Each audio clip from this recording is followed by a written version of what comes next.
Buenos días, amigos. Alberto, buenos días. Qué gusto de saludarlos. Eduardo, a los que qué nos ven y gustazo. nos escuchan, muy buenos días. Soy Eduardo Mendoza Paladines y ya estamos con Alberto Quintana aquí en El Diálogo, como todas las mañanas desde las 6 de la mañana.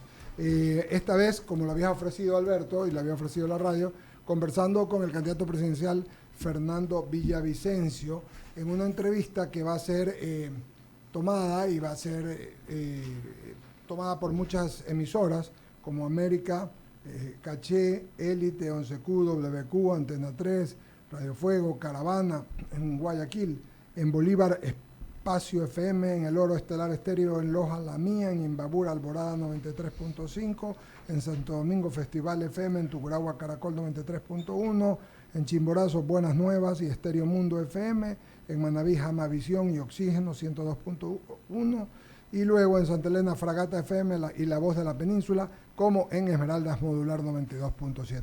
Buenos días, Fernando Villavicencio. Vemos encuestas, gusto de saludarlo, vemos encuestas que lo siguen haciendo, viendo cómo usted sube. Sube, Fernando Villavicencio. El único candidato que sube, Alberto Igual. ¿Qué tal? Amigas y amigos en todo el país y gracias a todos los oyentes en la cadena nacional que se están integrando. Y ese es el sentir, y eso recogen las encuestadoras, incluso las de ellos, que el único candidato que sube, y ha subido tanto que ya voy dejando atrás a casi todos, mientras el correísmo baja, y los otros están estancados. El único candidato que sube es Don Villa, eso dice la gente en Guayaquil, y hoy tarde sentirá la gente de Machala, en la provincia del Oro, en una gran concentración en la que estaremos a partir de las 19 horas. ¿Por qué sube y sube, don Fernando Villavicencio? Bueno, porque hay un programa que es un espejo de lo que la gente quiere. La gente quiere un estado de seguridad y de paz. La gente quiere someter a las mafias. La gente quiere acabar con este baño de sangre en las cárceles, crear una cárcel inmediatamente de alta seguridad, como lo vamos a hacer en 3-4 meses aproximadamente, donde serán trasladados los capos del narcotráfico, los otros delincuentes peligrosos, donde estarán completamente aislados y con mano dura. Vamos a enfrentar, Eduardo, y eso sí con mano dura, porque la gente sabe que yo tengo mano dura a estos criminales que han creado terror, no solo en el manejo del gran espectro del narcotráfico, como la exportación de cocaína a Europa y Estados Unidos, sino también las secuelas nacionales. Porque no solo debemos interesarnos, Eduardo, amigas y amigos de la radio, en lo que pasa en la exportación de cocaína, que esto es dramático para nuestra economía, sino también en el mercado interno. El mercado interno que se ha pulverizado en barrios, escuelas y colegios de este país. No hay provincia del Ecuador donde no esté la presión de la droga. Y no solo la cocaína y la marihuana, sino drogas letales, tóxicas como la droga, la H, por ejemplo.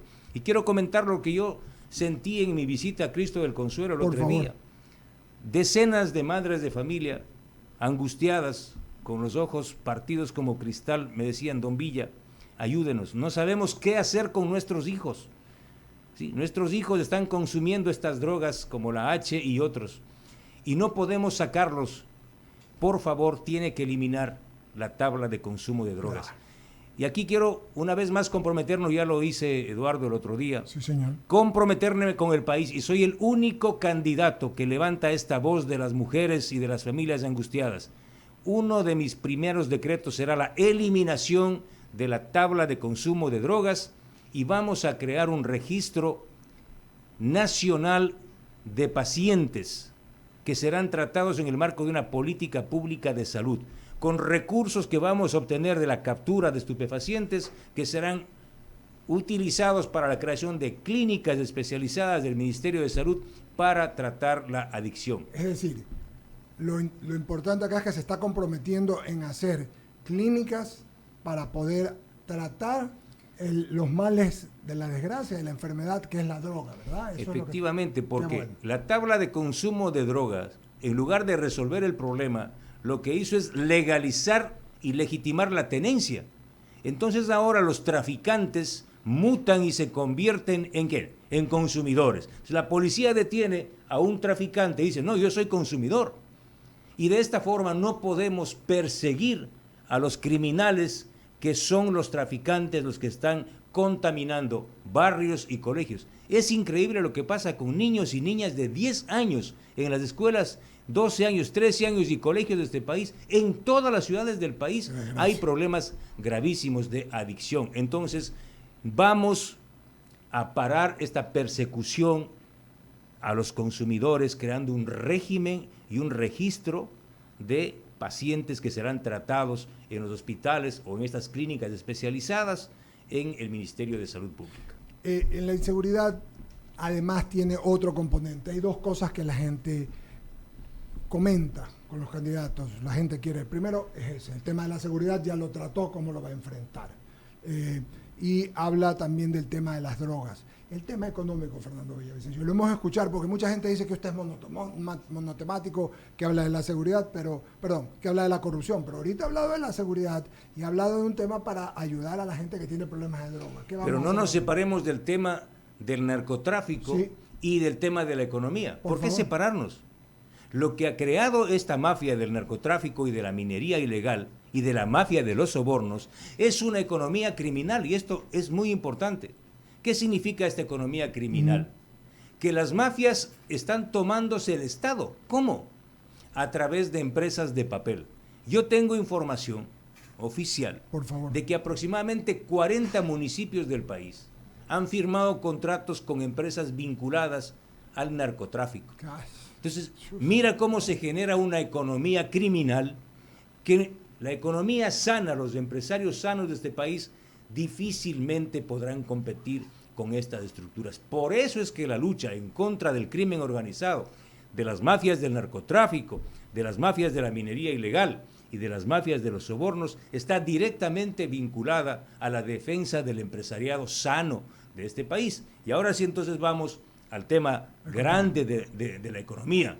¿Cuál es el proyecto, el programa de gobierno que está orientado a qué? A generar empleo. Primero, ¿quiénes son los más angustiados porque no encuentran empleo? Porque ¿dónde se visibiliza la economía? En el empleo. Claro. En el empleo. Totalmente. Los jóvenes. Totalmente. Los jóvenes que se apasionan, que estudian, ¿sí? Que sacan lo mejor de sus talentos, obtienen su título y no tienen un trabajo. ¿Cuál es nuestra propuesta? Primero, en su condición de estudiantes, todos los estudiantes podrán trabajar simultáneamente. Hoy no lo pueden hacer porque tenemos un código del trabajo que no permite. Por eso es tan importante impulsar, y eso es parte de nuestro proyecto con nuestro bloque parlamentario, un proyecto de reforma al código del trabajo para que les permita a los jóvenes estudiar y trabajar simultáneamente. Pongo un ejemplo. Un estudiante de arquitectura de tercer año puede trabajar en una empresa, ¿sí?, constructora, aprende y trabaja, gana su sueldo y también ayuda a su familia. Segundo, el primer empleo. ¿Cómo generamos el primer empleo? A través de un acuerdo con el empresariado. Y es increíble lo que me pasó. He conversado con varios empresarios de este país y le hemos dicho, oigan, si ustedes incorporan al 25% de su nómina laboral a jóvenes estudiantes o recién graduados, el Estado les da un incentivo tributario, le baja un porcentaje del impuesto a la renta. ¿Ustedes estarían de acuerdo? Y me dicen, oiga, ¿y por qué no se le ocurrió esto antes a algún otro presidente? Pero es absolutamente sencillo y fácil. Es decir, si emplean 25% de mano de obra joven, le descuenta a usted el impuesto a la renta. Aquí en la radio, si tienes 50 empleados, incorporas el 25% jóvenes, el gobierno te baja 1 o 2% del impuesto a la renta. Entonces, el Estado no pierde, aparentemente pierde, ¿sí? Se le baja, tú pagas menos, el Estado pierde, pero esa reducción se convierte en empleo. Ese joven trabaja, genera riqueza, mueve IVA, paga IVA y se genera un círculo virtuoso de la economía.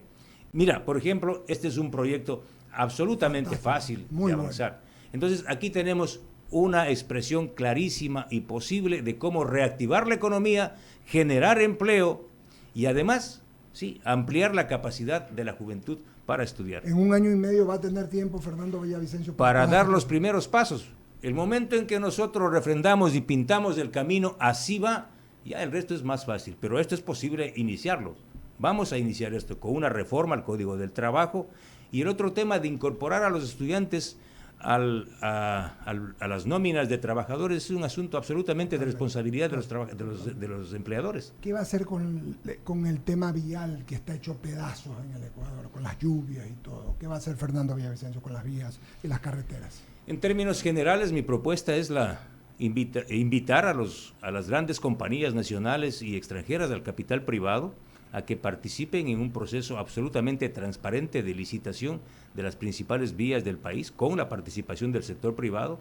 Sin embargo, frente al fenómeno del Niño, lo que tenemos previsto en nuestro plan de gobierno, como un anexo al plan de gobierno, porque obviamente el fenómeno del Niño no es parte de la agenda, es de destinar todos los recursos económicos al Ministerio de Transportes y Obras Públicas para emprender un trabajo emergente de reconstrucción vial. Pero en el fondo, ¿cuál es el planteamiento?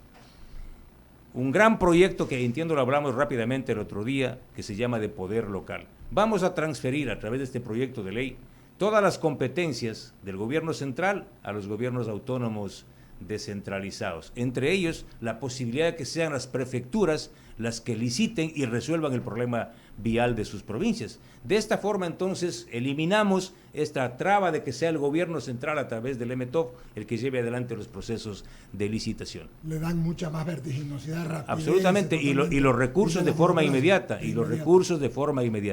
A través de este proyecto de ley, los recursos se transfieren inmediatamente a los gobiernos autónomos descentralizados. Por ponerte un ejemplo, por favor. La provincia de Azuay aportó el año anterior casi 900 millones de dólares en impuestos. ¿Cuánto recibió? 180, si no me equivoco, 180 millones de dólares. Esto se acabó. Automáticamente, ¿sí?, este modelo transfiere el porcentaje que le corresponde del gobierno central a los gobiernos autónomos descentralizados. Y obviamente habrá un nivel muy, muy alto de control del manejo del presupuesto. Alberto Quintana, por favor. Reiterar el saludo a todos los ecuatorianos que están justamente enganchados a nuestra señal. Incluso nos reportan desde Santa Cruz de Galápagos que están siguiéndonos a través de la plataforma YouTube. Fernando, escuchándolo con atención, es inevitable tener que dedicar tanto espacio, ¿no?, al tema seguridad y esta vinculación de las organizaciones criminales, ¿no?, que se han metido de lleno. Pero ahí vemos también, ¿no?, que el Estado no ha hecho su parte, ¿no?, porque hay sitios donde definitivamente la cero presencia estatal pues genera que vaya agarrando espacio pues la acción criminal. ¿Qué exactamente tiene delineado como para precisamente poder recuperar aquello? Porque siempre hablamos, ¿no?, del tema de recuperar institucionalidad, fortalecer nuestras instituciones por un lado, y tener también un Estado que pueda velar también por el desarrollo de todos esos proyectos y esos programas sociales que son importantes para los grupos más vulnerables. Pero primero vamos a tomar el control del Estado y evitar que las mafias tomen el control del Estado.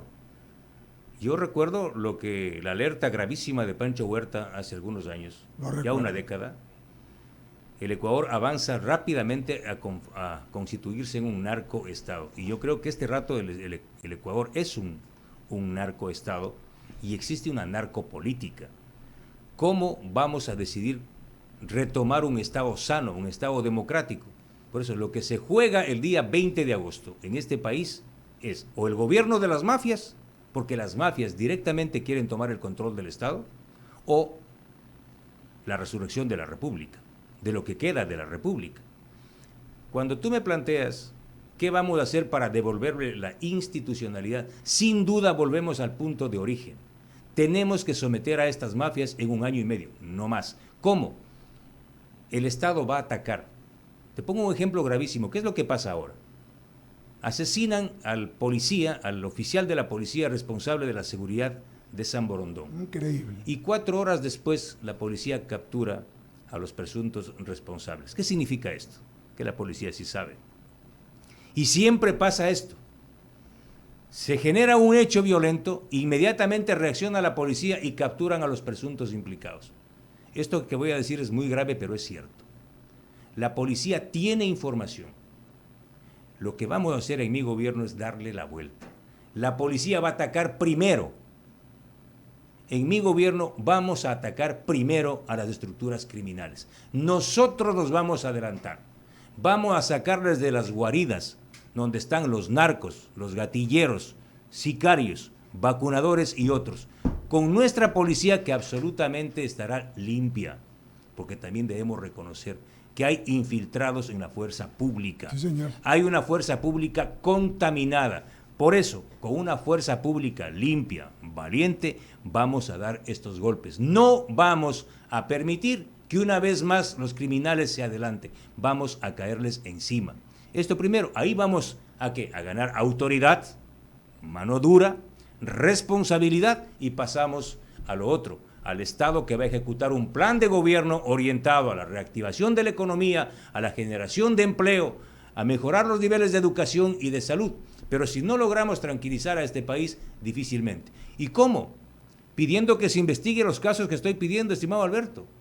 El único candidato que ha levantado la voz para pedir a la fiscal, y lo voy a hacer formalmente el día de hoy, que investigue los vínculos de la Revolución Ciudadana con el partido de Gustavo Petro en Colombia. Gracias a mi denuncia de antier, hoy varios medios internacionales se hacen eco. ¿Qué significa esto? Que la detención del hijo del presidente de Colombia, Nicolás Petro Burgos, y pongo el segundo apellido por lo que viene, y su ex esposa, Day Vázquez, tiene una directa vinculación con Ecuador y en particular con la Revolución Ciudadana. ¿Por qué?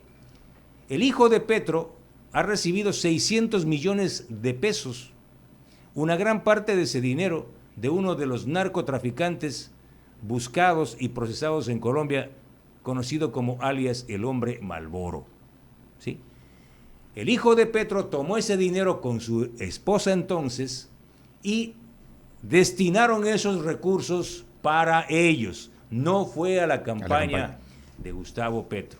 La fiscalía encuentra unos chats, unos audios entre Gustavo Petro y su ex esposa, entre Nicolás Petro y su ex esposa Day Vázquez. Y en estos chats se menciona que parte del dinero se traslada desde Barranquilla a Bogotá y lo hace Camilo Burgos, primo hermano de Nicolás Petro Burgos, y Day Vázquez, que es la pareja, la ex esposa de él, a través de Raiza Bulgarín. ¿Quién es Raiza Bulgarín? Raiza Bulgarín es la pareja sentimental de Camilo Burgos. Raiza Bulgarín es la candidata de la Asamblea, a la Asamblea Nacional por el Partido Revolución Ciudadana, encabezado por Pierina Correa. Es decir, ¿qué revela la información de la Fiscalía colombiana? Que la ciudadana ecuatoriana Raiza Bulgarín, que tiene como pareja sentimental al primo hermano del hijo del presidente de Colombia, facilitó el traslado de dinero del narcotráfico de Barranquilla a Bogotá. Ella participa junto a Andrés Arauz en varios eventos en Colombia en la campaña electoral de Gustavo Petro. Este tema no puede quedar simplemente como un titular de un medio nacional o internacional, tiene que ser investigado por la Fiscalía General del Estado, y es lo que yo voy a solicitar este día a Diana Salazar. Incluso el fin de semana, la revista Semana ya lo mencionaba hace un momento, publicaba pues una gráfica, se ven una foto pues a esta candidata, ¿no?, a asambleísta nacional por esta organización política en nuestro país. Ahora, siguiendo con otros temas, yo decía también, ¿no?, que definitivamente se nota cómo funciona esto de la institucionalidad, porque en Colombia la Fiscalía también hace su labor, cumple su trabajo, la justicia colombiana cumple su rol. Bueno, ¿no? Al parecer Gustavo Petro no logra controlar a la Fiscalía colombiana, ¿no? Claro, eso es lo importante. Tremenda cosa. En el campo de la agricultura, ¿qué se ha planteado Fernando Villavicencio? Lo menciono esto, ¿no?, porque yo no escucho a los candidatos pronunciarse sobre este tema. O sea, a veces nos encanta aquello, ¿no?, de que el país podría convertirse en el granero de Latinoamérica y etcétera, etcétera, pero no vemos temas de profundidad y se deja de lado un aspecto que es tan importante. Yo no voy a ser mentiroso, no voy a ser político tradicional para decir en año y medio voy a permitir el florecimiento del agro y voy a transformar, no, porque sería absolutamente improcedente y peregrino. Simplemente voy a cambiar las reglas del juego. y que sepan los pequeños y medianos productores que llega un presidente que responde principalmente a sus intereses. Porque yo provengo de ahí. Yo soy hijo de campesinos, productores de la sierra ecuatoriana, y hemos vivido la misma tragedia que todos los pequeños productores y medianos productores de este país, víctimas ¿de quién? De los intermediarios. Nosotros hemos sido gobernados casi durante toda nuestra historia por representantes de los intermediarios. Los intermediarios del petróleo, que son las mafias que se roban la plata, los intermediarios de la seguridad social y la medicina, que son las mafias proveedoras de medicamentos e insumos médicos con sobreprecios, los intermediarios del sector eléctrico, que son los que encarecen las tarifas al consumidor en un 62%, y los intermediarios en el sector agrícola. ¿Cómo? Porque son los que le compran los productos a precios de gallina con peste. La leche, el cacao, el café, el banano, todo. Esa es la queja constante de los pequeños y medianos productores. ¿Qué vamos a hacer? Les decía en Alausí, antier, en mi tierra, que vamos a generar un proceso de asociación entre los pequeños productores, y esos pequeños productores asociados podrían conformar empresas de economía mixta con el Estado ecuatoriano, que facilitaría créditos, ¿sí?, para de forma conjunta en esta asociación entre los pequeños productores y el Estado ecuatoriano poder pasar. Porque mire el ejemplo que me contaba una chica en Alausí. Mi familia, dice, vive en Bélgica y trabaja en una fábrica de procesamiento de cacao. Y hacen los mejores chocolates en Bélgica que vienen a este país y al mundo con nuestro cacao. Es decir, los pequeños productores de este país producen el cacao, ¿sí?, mandan a Europa. La materia prima. Los hijos que no tienen empleo aquí en el Ecuador migran y van a trabajar en Bélgica y procesan nuestro propio cacao. Tremendo, y nos traen el chocolate. Y eso pasa con la tagua también, con la fabricación. Entonces, ¿qué vamos a hacer? Vamos a producir estas alianzas entre el Estado y los pequeños productores para avanzar en un proceso de industrialización. Y segundo, en mi gobierno, y esto es lo que me han pedido en las 14 provincias de las que he visitado, vamos a condonar algunos intereses de los pequeños y medianos productores arruinados por la crisis. E incluso podríamos avanzar a la condonación de algunas deudas del capital, considerando casos específicos. Reitero, vamos a condonar intereses a todos los pequeños productores del campo y a condonar algunas deudas analizando caso por caso. Solamente algo para no dejarla ahí de mi parte, Eduardo, solamente una precisión. Lo que mencionaba no es cualquier cosa hace un momento, ¿no?, que se da ya como algo normal. Me refiero al financiamiento de obras en los llamados GACS, los gobiernos autónomos descentralizados. Básico. O sea, apareció alguien y yo le financio al alcalde la obra y no se preocupe, no necesito anticipo ni nada por el estilo. ¿De qué manera se lo pueden manejar? Porque hay, esto es como parte, está estipulado en el ordenamiento jurídico del país, o sea, pero lo están haciendo ya como algo totalmente normal, y ahí viene el peligro de que venga dinero sucio, precisamente. Cuando estoy hablando de un combate a la economía criminal, eso es lo que les digo a los empresarios. ¿Ustedes quieren sobrevivir como empresarios? Sí, claro. Tienen que decidirse a combatir a la economía criminal. Y la única forma de combatir a la economía criminal es cambiando las reglas del juego. Si el 20 de agosto ganan las mafias o sus representantes, no es posible combatir a estas estructuras criminales. Vamos a someter a estas bandas, porque el capital sucio, ¿dónde está? Con plata de la minería ilegal. ¿La minería cómo se mueve? Con dinero del narcotráfico. ¿Dónde lavan parte del dinero los narcos? En la minería ilegal. ¿Dónde también viene la plata? De los sobornos. ¿Quiénes son los representantes de los sobornos? Ahí en las listas de candidatos hay algunos que han recibido millones de dólares de sobornos de Odebrecht y otros para financiar sus campañas y construir algunos proyectos importantes en este país.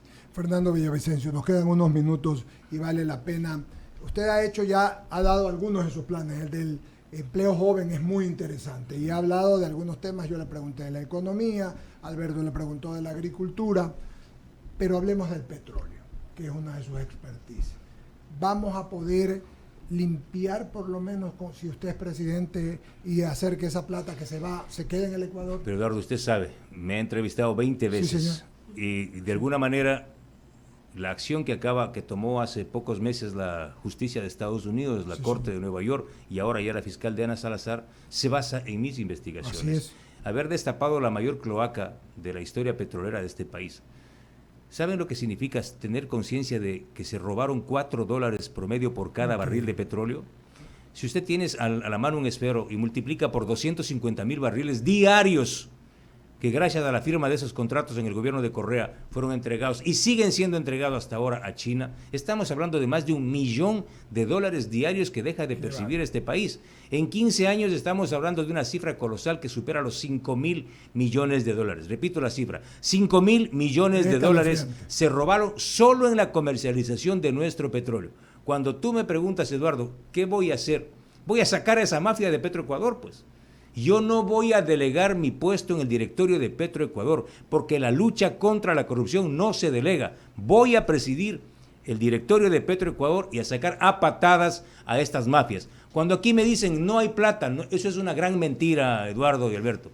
El Ecuador tiene dinero, pero tiene dinero como tiene delincuentes. A este país no le hace falta plata, le sobran ladrones. Entonces, si uno quiere ver florecer un país, tener educación, salud, obra pública, lo que tiene que hacer es acabar con las mafias de los sobornos y los sobreprecios, entre ellos del petróleo, de la electricidad, de la seguridad social y principalmente de la telefonía, si me permites, Eduardo, para con esto despedirme. El informe que yo conozco de la situación del espectro radioeléctrico y de la valoración de las bandas para la firma de los nuevos contratos con las operadoras móviles, Claro y Movistar, es un informe que le perjudica al Estado ecuatoriano. Tanto así. Está reservado, pero yo conozco que generaría un gravísimo perjuicio al Estado ecuatoriano. Yo voy a firmar esos contratos. En mi gobierno, porque yo voy a ganar las elecciones, vamos a firmar estos contratos. ¿En qué términos? Sí. A ver. Tarifas bajas. Ecuador tiene las tarifas más altas de la región. La gente que me está escuchando, que sabe que el día 14 ya se le acaba el plan. Conectividad y cobertura. Uno sale de la ciudad y automáticamente se le va la señal. Y vamos a garantizar Internet para todos, en particular Internet gratuito para los niños y jóvenes del sector rural. Repito, Internet gratuito para los niños y jóvenes del sector rural. Mi propuesta es la conectividad total, la cobertura total, tarifas bajas. Sin Internet no es posible hablar de cambio, de transformación en economía, en la educación, en la salud. Incluso en la salud podríamos atender a través de telemedicina, por ejemplo, en el sector rural, para que no tenga que venir un niño o una persona del campo a atenderse en un dispensario médico, sino a través de telemedicina se lo puede hacer. Tenemos más de 45 propuestas en nuestro plan de gobierno, todas orientadas a un Ecuador seguro y próspero. Muchas gracias, Fernando Villavicencio. Eduardo, no será la última vez que conversemos, así que estaremos pendientes. Unas 3 más y la próxima será para el festejo. Sí, señor. Vamos al corte, regresamos enseguida. Sí, vamos. Hacemos un corte